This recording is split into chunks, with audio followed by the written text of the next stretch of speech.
E lemos a respeito de um outro jovem chamado Moisés. Em geral pensamos em Moisés como um homem velho, de barba. Mas foi na juventude que ele tomou a decisão que o levou à grandeza. Porque a Escritura diz, pela fé Moisés, quando homem, talvez 17 ou 18 anos de idade, recusou ser chamado filho da filha do faraó. Recusou. Ele fez uma escolha, preferindo ser maltratado junto com o povo de Deus, a usufruir prazeres transitórios do pecado. Agora, observe que ele estava no Egito. Era filho da filha de Faraó, herdeiro do trono do Egito. E talvez seria o próximo faraó. Mas ele fez uma escolha, porque sabia que seu povo, o povo de Israel, era escravo dos egípcios. E ele teve que tomar uma decisão no auge da sua glória. E no auge de tudo o que lhe foi oferecido. E ele disse não a Faraó. Não vou ser seu filho, prefiro sofrer e morrer com o meu povo e servir o Deus vivo e verdadeiro. E foi exatamente o que ele fez. E conhecemos Moisés hoje como um dos grandes homens da história. Ele rejeitou os prazeres transitórios do pecado. E há uma diferença entre prazeres e alegria. Quem ama os prazeres empobrecerá, diz a Bíblia. E ela cita um homem que disse: entreguei meu coração à loucura e aos seus prazeres, mas tudo isso é correr atrás do vento. Quem vive em prazeres está morto, embora viva, amando os prazeres mais do que a Deus. A Bíblia diz que há pessoas que amam os prazeres mais do que amam a Deus. É o seu caso? Você ama Deus mais do que ama prazeres pecaminosos? Não falo de esportes e todas essas coisas maravilhosas que temos. Falo de prazeres pecaminosos. Mas a alegria é produzida pelo Espírito Santo. E há centenas de passagens que falam dessa alegria. Você pode ter alegria, mesmo quando não tem prazer, porque a alegria é profunda. O anjo disse aos pastores naquela grande noite: não temais, pois vos trago boa nova de grande alegria, que o será para todo o povo. E mesmo no sofrimento, quando você recebe a Cristo, Deus não remove o sofrimento. Ele não remove todos os problemas e as dificuldades da sua vida. Não faz isso. Ele não promete, se você está desempregado, conseguir um emprego amanhã se você aceitar a Cristo hoje à noite. Ele promete que lhe dará graça e força e alegria em qualquer situação. Bem-aventurados sois quando os homens vos odiarem e quando vos expulsarem da sua companhia, vos injuriarem e rejeitarem o vosso nome como indigno, por causa do Filho do Homem. Regozijai-vos naquele dia e exultai. Ele disse: quando vierem a mim e tiverem problemas e tribulações e as pessoas odiarem vocês, ele disse: exultai, porque grande é o vosso galardão lá no céu, pois dessa forma procederam seus pais com os profetas. Todos que viverem piedosamente em Cristo serão perseguidos. A Bíblia diz: ainda haverá sofrimento. Jesus disse: quem não tomar a sua cruz e negar-se a si mesmo não pode ser meu discípulo. Moisés escolheu a alegria de seguir a Deus em vez da vida de prazeres no Egito. O que você está seguindo? Qual é a sua escolha nesta hora? E então o último é Jesus. Jesus foi tentado em todas as coisas à nossa semelhança, mas sem nenhum pecado. Quer dizer que Jesus foi tentado a mentir? Sim. Que Jesus foi tentado a cobiçar? Sim. Que ele foi tentado a adulterar? Sim. Que Jesus foi tentado a roubar? Sim. Ele foi tentado em todas as coisas, como nós, mas sem pecado.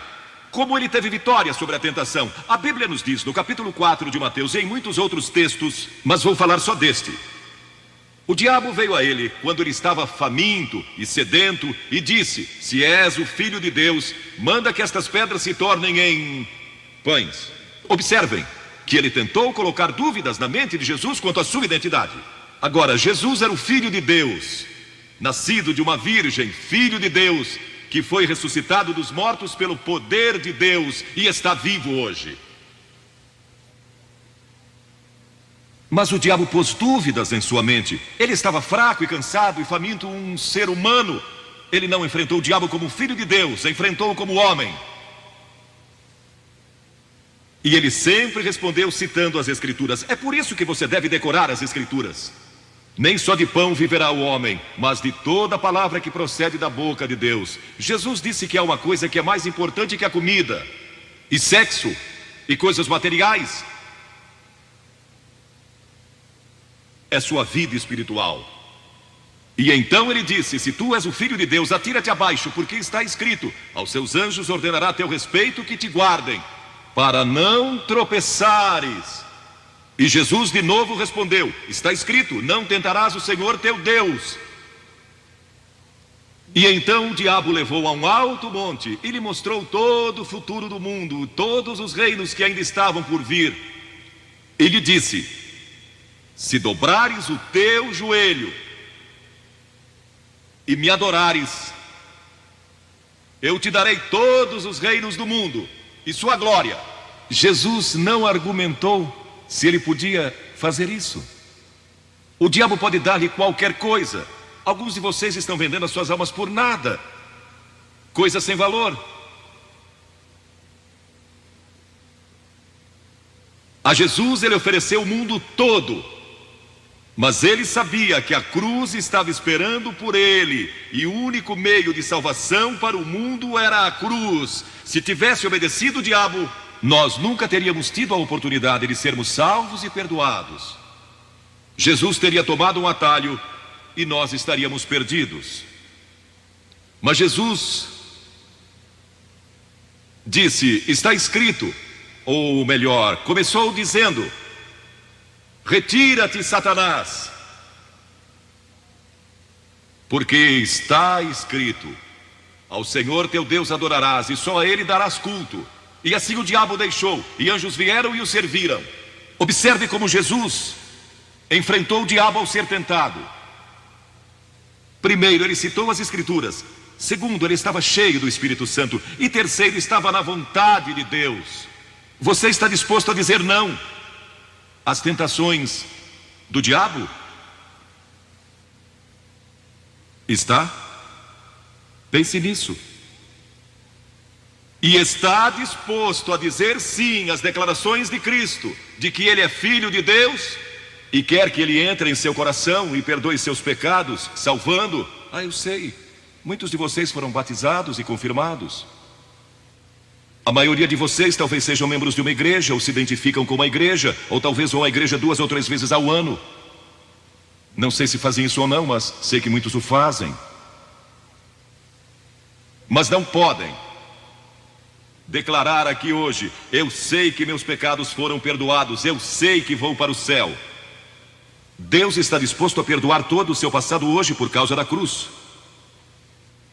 Deus está disposto a dizer: eu perdoo você, porque Ele ama você. E Deus se interessa por você como se você fosse a única pessoa em todo o mundo. E você pode recebê-lo nesta noite. Você diz: o que preciso fazer? Primeiro, deve estar pronto a se arrepender dos seus pecados. O primeiro sermão de Jesus foi sobre arrependimento. E a palavra arrependimento significa mudança, mudar suas ideias, mudar seu estilo de vida. Deixar que Cristo entre e o ajude a mudar. Está pronto a fazer isso? Não pode mudar por si mesmo, mas Ele o ajudará a mudar. Não que você será perfeito. Significa que vai dar à sua vida uma nova direção, e Ele estará com você para ajudá-lo. À medida que você anda dia a dia com Cristo, você vai falhar e vai errar, não vai ser perfeito, mas Cristo estará com você. Se estiver pronto a se arrepender, diga a Deus: nesta hora eu pequei e me arrependo, e estou pronto a mudar. E então a segunda coisa é que você o recebe pela fé. Cliff disse há pouco que você não pode racionalizar a salvação. Há certas coisas que podemos compreender, mas muitas delas a princípio você não pode entender. Tem que vir como uma criança, dizendo: não posso entender tudo, mas eu te recebo em meu coração hoje pela fé. Pela fé que somos salvos, pela fé e não por obras, para que ninguém se glorie. Pela graça que somos salvos. E então a terceira coisa, você está pronto a sair daqui hoje dizendo: vou segui-lo e servi-lo o melhor que me for possível. Sabem, em nossa reunião em Bristol, algumas semanas atrás, estava ali um jovem de 17 anos, e ele tinha ido à autoescola aquela tarde, e pediu que seu instrutor o deixasse em um dos portões do estádio. E entre aquela multidão ele encontrou sua família, que tinha sido convidada para a cruzada. E no encerramento, ele e sua irmã fizeram o que vou pedir que vocês façam hoje. Vieram à frente e ficaram diante da plataforma, indicando que estavam entregando suas vidas a Cristo. Uma semana depois, esse rapaz de 17 anos morreu num acidente num túnel que desmoronou. Talvez vocês até tenham lido nos jornais. Ele disse sim a Cristo, nunca imaginando que em poucos dias ele estaria indo ao céu. E nós o veremos lá outra vez. Você sabe para onde iria se isso acontecesse com você? Certifique-se antes de sair daqui. Vou pedir que saiam dos seus lugares agora, centenas de vocês, talvez milhares até, e venham e fiquem aqui na frente, calmamente e reverentemente, dizendo ao vir: eu me arrependo dos meus pecados, quero receber a Cristo em meu coração, quero saber que fui perdoado e que um dia vou para o céu, quero esta nova vida. Você diz: mas Billy, por que você pede que venhamos publicamente? Por que em público? Porque toda pessoa a quem Jesus chamou no Novo Testamento chamou em público. Ele disse: se não estiver disposto a me confessar diante dos homens, tampouco eu o confessarei diante do meu Pai que está nos céus. Jesus morreu publicamente por você, despido, sangrando, diante de toda aquela multidão. Por você. Certamente você pode vir à frente hoje declarar sua entrega a Cristo. Não somente os jovens, talvez você tenha 70 ou 80 anos. E Deus falou com você hoje. Levante-se e venha. Vamos esperar por você. Você que está assistindo pela televisão, em outras partes da Inglaterra ou do mundo, também pode tomar uma decisão por Cristo agora. Entregue sua vida a Cristo hoje e tome a decisão que estas pessoas estão tomando, estas centenas de pessoas. Vimos mais de 3.000 pessoas todas as noites. Que Deus o ajude a tomar essa decisão hoje.